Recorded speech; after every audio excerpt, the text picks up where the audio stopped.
வணக்கங்க. இந்த மிடில் கிளாஸ்ங்கிறது ரொம்ப கட்டப்படுது. அது மட்டும் இல்லாம இந்த upper end of the middle class 12லேருந்து ரூ. 15,00,000 சம்பாதிக்கிறவங்களும் ரொம்ப கஷ்டப்படுறாங்க. 7லேருந்து ரூ. 15,00,000 சம்பாதிக்கிறவங்களும் கஷ்டப்படுறாங்க. ஓவராலா ஜென்ரலாவே மார்க்கெட்ல ரொம்ப கட்டத்துல இருக்கு. இது எதுனால? அப்படிங்கிறத நம்ம இன்னைக்கு பார்க்கலாம். இது 2019லயே இதுக்கோட விதைகள ஆல்ரெடி விதைச்சுட்டாங்க. அந்த வருஷத்துல மேனுஃபேக்சரிங் கம்பெனிகளுக்கு 15% டாக்ஸும், பெரிய கார்ப்பரேட்டுங்களுக்கு அப்ராக்ஸிமேட்லி 22% டாக்ஸும் அனௌன்ஸ் பண்ணாங்க.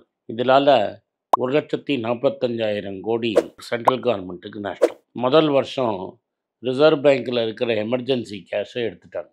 அதுக்கப்புறம் அப்பப்போ வந்து நம்ம ஜிஎஸ்டிய ஏத்திக்கிட்டே போனாங்க. டீசல் மேலயும், பெட்ரோல் மேலயும் செஸ்ஸுங்கிற வரிய போட்டாங்க. இந்த கன்சியூமர் கன்சியூம் பண்ற லேப்டாப்பு, எலக்ட்ரானிக்ஸ் ப்ராடக்ட்ஸ் மேலலாம் டாக்ஸ கஸ்டம்ஸ் டியூட்டி ஏத்தினாங்க. ஜிஎஸ்டி அப்பப்போ ஏத்தினாங்க. இப்போ ரீசென்ட்டா பார்த்தீங்கன்னா, கேரமல் பாப்கார்னுக்கு கூட 18% ஜிஎஸ்டி. சாதாரண பாப்கார்ன், உப்பு பாப்கார்ன், அப்புறம் இந்த கேரமல் கலந்த பாப்கார்ன் இது மாரி போட்டு மக்கள்ட்டேருந்து டாக்ஸா உருவுறாங்க. இப்போ ஒரு பெரிய நம்ம இனோவா கார் ரூ. 30,00,000னா, அதில ரூ. 15,00,000 வந்து வரியாவே போகுது. அதில ஜிஎஸ்டி, அப்புறம் காம்பன்சேட்டரி ஜிஎஸ்டின்னு போட்டு பணத்த வாங்குறாங்க. இந்த மாரி பெரிய இந்த இனோவா காரெல்லாம் வாங்குறதுல ஓரளவு பெரிய பணக்காரங்க வாங்கினாலும், டூரிஸ்ட் டாக்ஸிங்கிற பேர்ல சில பேருங்க டிரைவருங்க வாங்கி அந்த வண்டியெல்லாம் ஓட்டுறாங்க. இப்போ கும்பகோணத்தில சுத்தி நவக்கிரக ஸ்தலம் இருக்கு. இந்த 9 ஸ்தலத்தில ஓட்டுறதுக்கு இனோவா வண்டி வாங்கினார்னா டிரைவர் ரூ.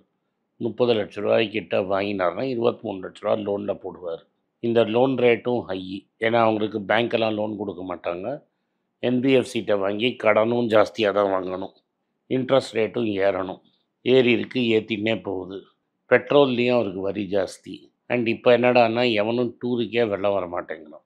இதுக்கெல்லாம் என்ன காரணம் அப்படிங்கிறத அதில் எக்ஸ்பிளைன் பண்ணியிருக்காங்க. அவங்க சொல்லியிருக்கிற 5 காரணம். கார்ப்பரேட் ப்ராஃபிட்டு 4 மடங்குமா வளர்ந்துருச்சு.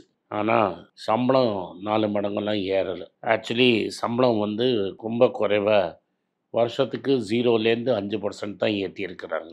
எஸ்பெஷலி ஐடி இண்டஸ்ட்ரியில் வேறு வந்து டர்ன் ஓவர் இயரில் ஆனால் ப்ராஃபிட்ஸ் ஏறி இருக்கிறதுங்கிறது எம்ப்ளாயி காஸ்ட்டை டைட் பண்ணி தான் ஏற்றி விட்ருக்குறாங்க. ஸோ 0லேருந்து 5% தான் ரேட்டு ஹைக்கு. சில பேருக்கு வந்து ப்ராஃபிட்ஸ் ஏற ஏற இங்கே சம்பளம் ஏறவே இல்லை. இது பாயிண்ட் நம்பர் 1. முன்னெல்லாம் வந்து 2019ல் கார்ப்பரேட் டேக்ஸ் வந்து 58% இருக்கும். பர்சனல் இன்கம் டேக்ஸ் 41% இருக்கும் டோட்டல் கலெக்ஷனில். இப்போ என்னடான்னா பர்சனல் டேக்ஸ் ஆல்மோஸ்ட் 58ம், கார்ப்பரேட் டேக்ஸ் 41. அதாவது இந்தியாவில் இருக்கிற பர்சனல் டேக்ஸ் வந்து கலெக்ஷன் கார்ப்பரேட் டேக்ஸோட ஜாஸ்தியாக இருக்குது. ஸோ கார்ப்பரேட் டேக்ஸும் கம்மி. கார்ப்பரேட்டுக்கு தான் ப்ராஃபிட் போகிறது. சம்பளத்தையும் ஏற்றலை. இன்ஃபேக்ட் சம்பளத்தை அப்படியே விட்டாங்க. இந்த பீரியடில் இன்ஃப்ளேஷன் ரொம்ப ஹையாக இருக்குது. ஆர்பிஐ சொல்கிற ஃபிகரே 5.25லேருந்து 5.5% இருக்குது. ஒரு வாட்டி 6%க்கு மேலே போச்சு. ஃபீல்டில் வந்து பார்த்தீங்கன்னா 7லேருந்து 8% இருக்கும். ஏன்னா அந்த ஆர்பிஐ இன்ஃப்ளேஷனில் வந்து உங்கள் doctor fees, school fees, tuition fees எல்லாம் வராது. இதெல்லாம் தான் மெயின் காஸ்ட்டு. அப்புறம் மெடிக்கல் ப்ரைஸ் இன்ஃப்ளேஷனும் ரொம்ப ஜாஸ்தியாக இருக்குது. உலகத்தில் எங்கேயுமே ஹெல்த் இன்சூரன்ஸுக்கும் லைஃப் இன்சூரன்ஸுக்கும் 18% ஜிஎஸ்டிலாம் யாரும் போடுறதே கிடையாது. ஆனால் இங்கே போடுறாங்க. பலதரம் கெஞ்சி இன்னும் அந்த ரேட்டை அவங்க குறைக்கல. ஸோ என்ன ஆயிடுச்சு, ஒன்று கார்ப்பரேட் டேக்ஸு கம்மி பண்ணிட்டீங்க. 2வது கார்ப்பரேட் ப்ராஃபிட்டு பயங்கரமாக ஏறிடுச்சு. 3வது வேஜஸ் ஏறவே இல்லை. இன்ஃபேக்ட்டு இந்த அரசாங்கத்தின் சீஃப் எக்கனாமிக் அட்வைசரே கார்ப்பரேட்டுகள் இன்னும் சம்பளத்தை ஏற்றணும், சம்பளத்தை கம்மி பண்ணுறாங்கன்னு. அதுக்கப்புறமா வந்து இந்த ப்ராஃபிட்டை வந்து இந்த கார்ப்பரேட்ஸ் எல்லாம் இன்வெஸ்ட் பண்ணால் தான் திரும்பி ஓடும். அம்மையாரும் சொல்கிறாங்க இன்வெஸ்ட் பண்ணுன்னு. ஆனால் எவனும் இன்வெஸ்ட் பண்ண மாட்டேங்கிறான். அவன் ஏன் இன்வெஸ்ட் பண்ண மாட்டேங்கிறான்னா, டிமாண்ட் இருந்தால் தானே இன்வெஸ்ட் பண்ணுவான். ஒரு பொருள் நான் புது ஃபேக்ட்ரி ஆரம்பிக்கணும்னா, ஃபேக்ட்ரியில் வாங்குகிற பிஸ்கெட்டு புதுசாக சேல்ஸ் ஆனால் தானே நான் ஃபேக்ட்ரி ஓப்பன் பண்ணுவேன். ஆல்ரெடி இருக்கிற ஃபேக்ட்ரியில் தயாரிக்கிற பிஸ்கெட் தயாரிக்கிற கெப்பாசிட்டிலேயே ஃபுல்லாக யூஸ் பண்ண மாட்டேங்கிறோம். 10 பேக்கெட் பண்ண முடியும்னா 7 பேக்கெட் தான் பண்ணுறோம். ஏன்னா 3 பேக்கெட்டுக்கு டிமாண்ட் இல்லை. அப்போ நாங்கள் எப்படி புது பிளான்ட் ஆரம்பிக்கிறது? ஸோ கம்பெனி இன்வெஸ்ட் பண்ண மாட்டேங்கிறாங்க. கம்பெனிக்கு டேக்ஸு கம்மி, கம்பெனியில் ப்ராஃபிட்டு, கம்பெனி சம்பளத்தை ஏற்ற மாட்டேங்கிறாங்க. விலைவாசி ஏறிட்டே இருக்குது. அண்ட் இந்த விலைவாசி சம்டைம்ஸ் எப்படி ஏறுதுன்னா, ஒரு 10 வருஷத்துக்கு முன்னாடி வாங்கின குளுக்கோஸ் பேக்கெட்டோட ஃபோட்டோ எடுத்து பாருங்கள். குளுக்கோஸ் பேக்கெட்டும் இன்றைக்கி அதே 10 ரூபாய்க்கு இருக்கிற பேக்கெட்டு பார்த்தீங்கன்னா பாதி சைஸில் இருக்கும். விலையே அப்படியே தான் வச்சுருக்காங்க. ஆனால் குவான்டிட்டியை குறைச்சிக்கிட்டே போகிறாங்க. ஸோ அப்படி ஸ்ட்ரிங்ஃப்ளேஷன்பாங்க. விலைவாசி ஏறினதுனால அந்த பேக்கெட் ரேட் அப்படியே வச்சுட்டு ஒரு பீரியட் ஆஃப் டைமு பேக்கெட்டோட சைஸை குறைச்சிக்கிட்டே போகிறாங்க. இது பல இடத்துல பேசியிருக்கிறோம் நம்ம. இல்லாட்டா விலைவாசியை ஏற்றிடுறாங்க. இன்ஃபேக்ட் ரீசெண்டாக ஒரு யூடியூப் சேனலில் சர்வே எடுக்கும்போது 3 பேர் 4 பேர் சாப்பிட்டா 1000 ரூபா ஆகிடுதுங்கிறாங்க.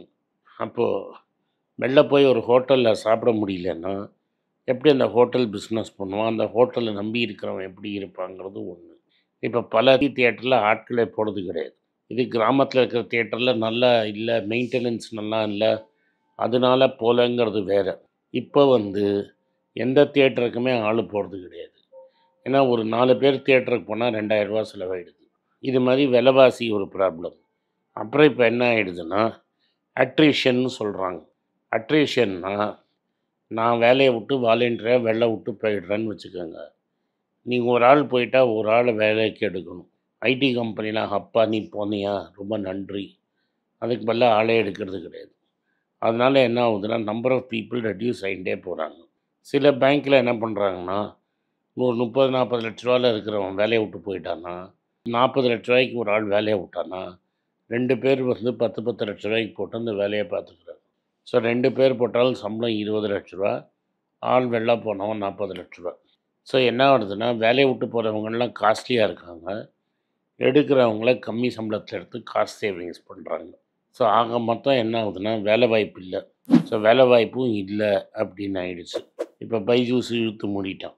இப்போ என்ன, நம்ம மோடிஜி சொல்கிற மாதிரி நம்ம பிஹெச்டி படிச்சுட்டு பஜ்ஜி போடலாம், போண்டா போடலாம், சமோசா போடலாம். இப்போ என்னடான்னா அமெரிக்காவில் ட்ரோனை வச்சு டெலிவரி ஆரம்பிச்சிட்டான் அமேசான். இந்த அமேசான், ஸ்விக்கி, ஜொமேட்டோ டெலிவரி கூட ட்ரோன் பண்ணிடுச்சுன்னா அந்த வேலையும் நம்மளுக்கு மிச்சம் அப்படின்னு நினைக்கிறாங்க. பாவம் அவன் இன்ஜினியரிங் முடிச்சுட்டு இன்றைக்கி ஸ்விக்கி, ஜொமேட்டோ டெலிவரி பண்ணிகிட்ருக்கிறான். எனக்கு தெரிஞ்ச ஒரு பையன் பிஇ முடிச்சுட்டு ஃபயர் அண்ட் சேஃப்டி சர்டிஃபிகேட் வச்சுருக்கிறான். ஃபேக்ட்ரி இருந்தால் தானே ஃபயர் அண்ட் சேஃப்டி சர்டிஃபிகேட்டுக்கு வேலை. அவன் பேசாமல் ரேப்பிடோ ஸ்கூட்டர் ஓட்டின்னு இருக்கிறான். பிஇ படிக்கிறதுக்கு ஒரு 3-4 லட்ச ரூபா செலவு பண்ணிட்டு அதுக்கு மேலே ஃபயர் அண்ட் சேஃப்டிக்கு சப்ளை பண்ணிட்டு அங்கே ஆயில் மார்க்கெட் கம்மியாக இருக்குன்னு வேலை போய் அவன் இந்தியாவுக்கு வேலை கிடைக்காம அவன் இன்றைக்கி ரேப்பிடோ வண்டி ஓட்டிகிட்ருக்கிறான். பைஜூஸில் வேலைக்கு போனவன்னா என்ன கதின்னு தெரியாது. இன்றைக்கி உங்கள்கிட்ட இன்னொன்று சொல்கிறேன். மெட்ராஸில் டிவி நியூஸ் சேனல்ஸில் 2 பெரிய சேனலில் நவம்பர்லேருந்து இன்றைக்கி வரைக்கும் ஒரு 200 பேருக்கு மேலே வேலைக்கு போயிடுச்சு. இது எனக்கு தெரிஞ்சது. தெரியாமல் எப்படிலாம் இருக்கும். ஸோ வேலை வாய்ப்பும் குறையுது, சம்பளமும் ஏறலை, பர்சனல் இன்கம் டேக்ஸும் ஜாஸ்தியாக இருக்குது, கார்பரேட்டுங்க சம்பளமும் கொடுக்க மாட்டேங்கிறான், வேலையும் கொடுக்க மாட்டேங்கிறான். அதனால தான் ராகுல் காந்தி சொல்கிற மாதிரி இது A1 A2க்கும் பெரிய கார்பரேட்டுக்கும் நடக்கிற ஒரு அரசாங்கமாக தெரியுது. இன்றைக்கி இந்த வார கடைசியில் பட்ஜெட் வரும். இந்த பட்ஜெட்லேயாவது ஏதாவது கிடைக்குமான்னு பார்ப்போம். நன்றி, வணக்கம். வணக்கம். இது ஆனந்த் ஸ்ரீனிவாசன். இது என்னோடய பர்சனல் சேனல்.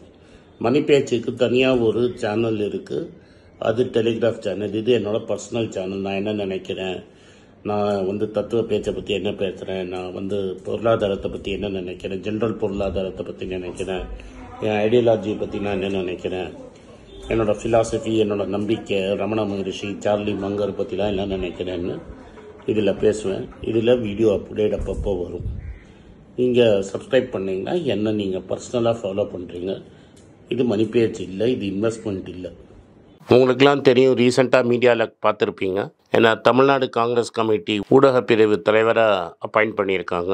ஸோ பொலிட்டிக்கலாக என்னோடய வியூஸ் என்ன அப்படின்னு நீங்கள் ட்விட்டரில் ஃபாலோ பண்ணணும்னு நினச்சிங்க @AnandS1967 என்னை ஃபாலோ பண்ணுங்கள். என்னோட real original ID, Twitter ID for politics அதுதான். ஸோ பாலிட்டிக்ஸ் சம்மந்தப்பட்ட என்னோட எல்லா ஒப்பீனியன்ஸ், வியூஸ் எல்லாமே அதில் வரும். அதில் ஃபாலோ பண்ணுங்கள். நன்றி, வணக்கம்.